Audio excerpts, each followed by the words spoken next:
Voice of people channel में आप सभी का हार्दिक स्वागत। मैं हूं मोहम्मद रफ़ीक और ग्राउंड रिपोर्ट के लिए आज हम आए हैं तहसील लोहाई मल्हार के मकाम लोहाई में, जहां पर आज चीफ मिनिस्टर जनाब उमर अब्दुल्ला साहब जो हैं यहां पर तशरीफ़ ला रहे थे, मगर बारिश होने की वजह से, मौसम ख़राब होने की वजह से उनका जो प्रोग्राम है वो कैंसल हो गया।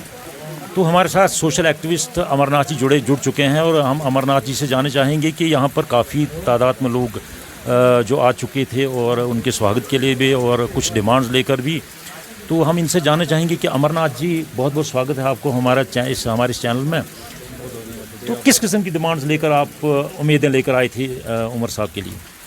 देखिए, ये 2011 में पहली बार चीफ मिनिस्टर हमारे उमर अब्दुल्ला साहब यहाँ आए थे इस लोहाई में जी। और 2011 के बाद पहली बार आज यहाँ दोबारा प्रोग्राम बना लोहाई का ही। यहाँ स्कूल का हमारा इनॉर्गेशन होना था आज, जो उन्होंने ही दिया था 2011 में। जी। और उसको 16 साल का कंप्लीट होने में 16 साल लग गए। 16 साल के बाद? हाँ। मगर ये स्कूल है उसको भी 16 साल लग गए। 16 साल बनते भी लग गए 16 साल। और उन्हीं के हाथों से आज इनॉर्गेशन होनी थी। लेकिन बदकिस्मती की बात है कि आज सुबह से ही मौसम जो है वो बड़ा ख़राब चल रहा था और अभी देखिए आप 1 बज गया है तो अभी भी इतनी बारिश हो रही है। लोग बहुत ज़्यादा आए थे यहाँ, लेकिन बारिश की वजह से वो। अमरचंद जी, यहाँ हम रोकना चाहेंगे, ये जो डिले और लेट होने की जो क्या वजह थी? सरकारें बदलती रही तब ये लेट हुआ? रफ़ीक साहब, मैं आपको बताऊं, ये एक्चुअली सीएम साहब ने जो कमिटमेंट्स थी सीएम की उसमें डाला था पहले उन्होंने। जी। सीएम तो हाँ, सीएम कमिटमेंट में होती है। उस वक्त स्टेट थी हमारी, तो सीएम उस वक्त कमिटमेंट करते थे, वो पूरी करते थे। तो जब उन्हें सीएम ने अपनी कमिटमेंट में डाला तो उन्होंने 20 लाख उस वक्त दिया प्लान बनने के बाद। फिर समग्रा की स्कीम आई, तो समग्रा जब आई तो इनकी गवर्नमेंट भी चेंज हो गई। 2014 में एनसी की गवर्नमेंट, कांग्रेस की कोalition गवर्नमेंट थी, वो चेंज हो गई और आ गई बीजेपी की, और समग्रा स्कीम भी हमारी चेंज हो गई। जिसकी वजह से डिले हुआ। फिर डिले हुआ, फिर वो कहने लगे ये समग्रा में था। फिर चीफ मिनिस्टर भी चेंज हो गया, दूसरे चीफ मिनिस्टर साहब आए। फिर मुफ्ती साहब भी, आपको पता है, मल्हार में आए, उन्होंने भी 20 लाख दिया, लेकिन फिर वो उनकी भी गवर्नमेंट चली गई। तो चलते चलते ये फाइल दब गई।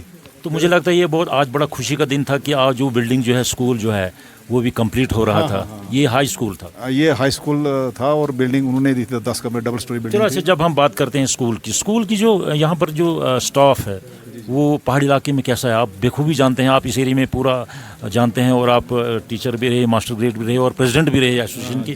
तो आप क्या बताएंगे इस वक्त क्या सिचुएशन चल रही है टीचर स्टाफ? रफ़ीक साहब, मैं क्या बताऊँ कि मैं चीफ सेक्रेटरी साहब से भी मिला 31 दिसंबर 2025 को, और उनको भी मैंने डिमांड रखी है कि स्कूल जो हमारे 4600 पोस्टें जो हैं लेक्चर्स की, वो खाली हैं। 13,000 टीचर्स की खाली हैं। और हमारे लोहाई मल्हार की मैं बात करूं तो यहाँ तो बुरी हालत है, टीचर्स है ही नहीं किसी स्कूल में। 35 स्कूल हमारे यहाँ लोहाई मल्हार ब्लॉक में सिंगल टीचर स्कूल हैं, और जहाँ 50 से लेकर 90 तक बच्चे हैं प्राइमरी स्कूल में, और टीचर एक है। और 10 हमारे जो सारी जो हमारे हाई स्कूल हैं उनकी बुरी हालत है। श्रोता एक हमारा स्कूल है, 2002 में 3 में वो सैंक्शन हुआ था, लेकिन वहाँ बिना स्टाफ के स्कूल है, वहाँ भी तीन टीचर हाई स्कूल में चला रहे हैं जी। तो हमारा मल्हार है हाई सेकेंडरी है। आप इस वक्त रेगुलर वहाँ एक ही लेक्चर है, रमेश जी हैं, वो लोकल हैं यहाँ के, वो एक प्रिंसिपल है। बाकी जो है वो बिना ऑर्डर के लगे हुए हैं। सीआरसी जो अभी लगाए ना, उनका ऑर्डर कोई नहीं है, तो ऑर्डर बाद में करेंगे, लेकिन वो सर्व कर रहे हैं, अपनी सर्विस दे रहे हैं। तो बुरी हालत है हमारी कॉन्स्टिट्यूंसी में। जैसे कि स्कीना हेतु मैडम आ रही थी, जी, उनके लिए आप खास डिमांड ही थी? हाँ, मैंने स्कूल के लिए तो पर्टिकुलर रखी थी कि जितने भी हमारे एरिया, मैंने तो खासकर लोहाई मल्हार जो हमारी बनी कॉन्स्टिट्यूंसी की है, सभी स्कूलों की इसमें डिमांड रखी थी कि हमारे लोकल जो बच्चे हैं यहाँ, जैसे जो आरटी स्कीम थी वो एनसी के तौर में आपको पता है 2000 में शुरू हुई थी, और रूरल एरिया के बच्चों को बहुत फ़ायदा है, और स्कूलों को भी बहुत फ़ायदा हुआ।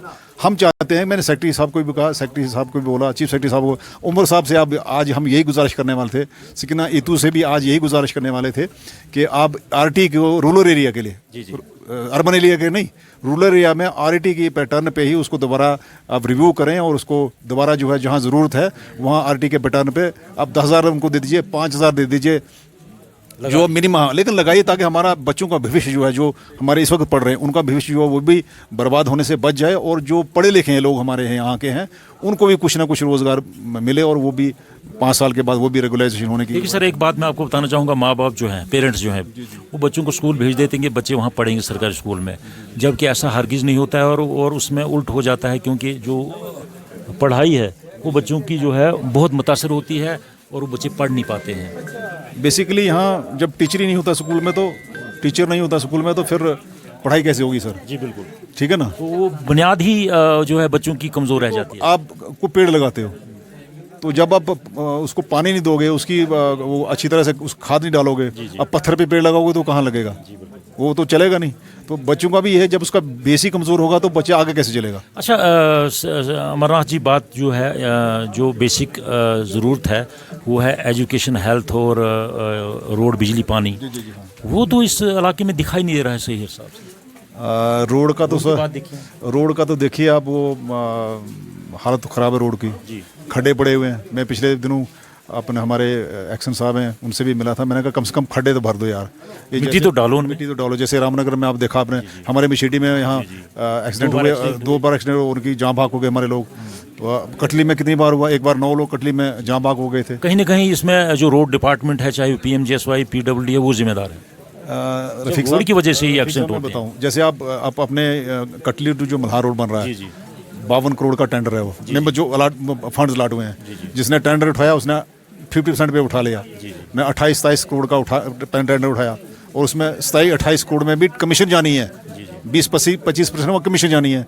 तो 2 करोड़ उसको भी कमाना है, तो लगेगा वहाँ 15-18 करोड़ ही। जहाँ कहाँ 52 करोड़ और कहाँ वो 17-18 करोड़ लगाना है, तो रोड कैसे बनेंगे? ऐसे बनेंगे। तो ये तो सरासर लोगों के साथ बेइंसाफी हो रही है। मैंने एक बार इंजीनियर के उनका एक्शन साहब को पूछा, मैंने कहा ये इतना 52 करोड़ का तो 52 का ही दे दो ना।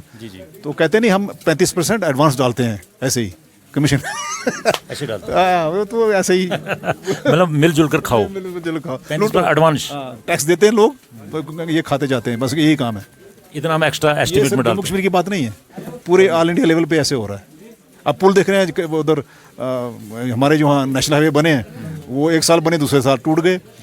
बिहार में तो 36 पुल जो है वो टूट गए। अच्छा, हम अमरनाथ जी, हम देख रहे थे कि जो बिजली का जो यहाँ पर सिस्टम है, वो पेड़ों के साथ तारें लटका कर जो है, और लोगों ने जो खुद खंबे काट कर लकड़ियों के लगाए हैं, और फिर वो तारें जो अपने घरों तक पहुँचाई बिजली, और उसका बिल वो दे रहे हैं।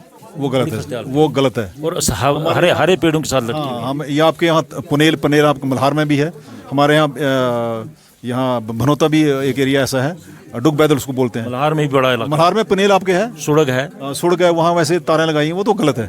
जब आप उस डिपार्टमेंट ने उसको बिजली खंबे लगा के उसको तार ही नहीं, वहाँ तो बिजली का बिल भी नहीं बनता है। लेना नहीं चाहिए गवर्नमेंट, नहीं लेना चाहिए गवर्नमेंट को, वो लेना नहीं। हरे पेड़ों के साथ लटकी हुई तारें। एक्शन से बात की थी, कहते जब बिजली आप ले रहे हो तो बिल तो हमें देना पड़ेगा, मगर उनको पोल तो देने चाहिए, तार तो देनी चाहिए। वो तो जिम्मेदारी है उनकी, वो तो देना चाहिए। वो तो बिल तो वो ले लेंगे बिल्कुल से, मगर तारें और खंबे अगर खुदा न खास्ता कहीं बारिश हुई तो पेड़ के नीचे कोई ये सारा काम तो जो प्राइवेट कंपनी के अंडर चला गया है, अडानी कंपनी के अंडर है सारा, तो उनको तो पैसे कमाने लोग, चाहे नहीं लेना को देना नहीं। पहले गवर्नमेंट के अंडर थी बिजली ये, तो अब तो ये अडानी के अंडर चली गई ये सारी। तो अब जो अब तो कठुआ में तो वो लगा रहे हैं वो प्रीपेड वो। और जब हम पानी की बात करते हैं, पानी की भी जी देखो, अब JJM में जो है, जल जीवन मिशन में टोटल स्कैंडल लग रहा है। घर घर पानी और घर घर में नल, उसमें जल, वो तो है नहीं। और कई नए जो इस पहाड़ी इलाके में नए पॉइंट्स नहीं दिए गए, और अब जगह जगह स्कैंडल देख रहे हैं। जो उनने वो वाटर टैंक बनाए थे, वो पानी लीक हो रहा है, और प्रॉपरली जो है वो पाइप नहीं बिछाई गई। ये बहुत बड़ा स्कैंडल इस एरिया में है सर। इसमें वो 13,000 करोड़ का है। जी, ये पूरे जम्मू कश्मीर में 13,000 पाइप जो उन्होंने लगाई थी, वो हल्की पाइप लगाई, जो हाँ वो घटिया पाइप है वो। तो जो यहाँ लगाए हुए हैं सारा वो जो इन्होंने वो पाइप्स लगाई हुई हैं, वो तो ऊपरी जो रूल के तहत उनको 1 फुट गड्ढा निकाल के फिर नीचे पाइप जानी, वो तो ऊपरी लगा दी। आप देख सकते हैं 1 फुट कहीं ऊपर है, वो बहुत ऐसे हवा में छोड़ दी है। अच्छा, ऊपर से जो एजुकेशन डिपार्टमेंट है या दूसरे कोई डिपार्टमेंट जब NOC 31 मार्च को मांग रहे थे तनख्वाह के लिए, तो ज़बरदस्ती बोलते हैं इनको जो आप कनेक्शन लीजिए। भाई उनके घर में पानी नहीं है, कनेक्शन किस चीज़ का? मैंने रफीक साहब खुद लिया, मुझे नहीं पता था। घर में है पानी ना, कहाँ पानी है, तो कनेक्शन लेना पड़ा। क्या मजबूरी थी मुझे कनेक्शन वो लेना था NOC, तो कैसे लेते हैं? फ्रॉड, ये 1200 की हमारा। आप ये नजर लगे, हमारा जो AWE है वो बनी में बैठता है जी, गलत है सरासर। वो होना चाहिए था बिलावर में। मैं बिलावर ऑफिस में चला गया, तो वो कहने लगे यार आपका तो उधर है, बनी में है। मैंने कहा बनी कब गए यार? कहते मुझे पता ही नहीं। मैंने कहा, फिर मैंने टेलीफोन किया, तो मैंने कहा यार ऐसे कहते हैं 1260 रुपये दिए 70 सारी तो GR कटवाई, फिर मैंने NSU ने। हालांकि आपके घर में नलका नहीं है, न कहाँ नलका है, ये सरासर फ्रॉड है। नेचुरल सोर्स है तो उससे पानी ले रहे हैं। तो आप तो मुलाजम थे, आपको देना पड़ा तनख्वाह के लिए। मजबूरी थी, सभी मुलाजिम ने दिया है, मैंने थोड़ी दिया है। लेकिन नलके उनके घर में नहीं लगे। हाँ वो देते हैं। बाद में तो कहेंगे देखो जी इनके घर में नल लगे ही थे, नहीं, तभी मैंने बोला था उन्होंने- उनको, मैंने कहा वो चल ही नहीं रहा यार। अब देखो ना, आपको पानी छोड़ता कोई है ही नहीं उसमें, फिर भी मजबूरी है, क्या करना है, क्योंकि मुलाजिम में जो बंधा हुआ उसको तो सैलरी नहीं निकली। पहाड़ी इलाका समझ कर ये लोग कर रहे हैं कि हाँ पहाड़ी इलाका से। हाँ, चलो चलिए, आपसे बात करके बहुत अच्छा लगा, बहुत बहुत शुक्रिया। थैंक यू, दो धन्यवाद आपका।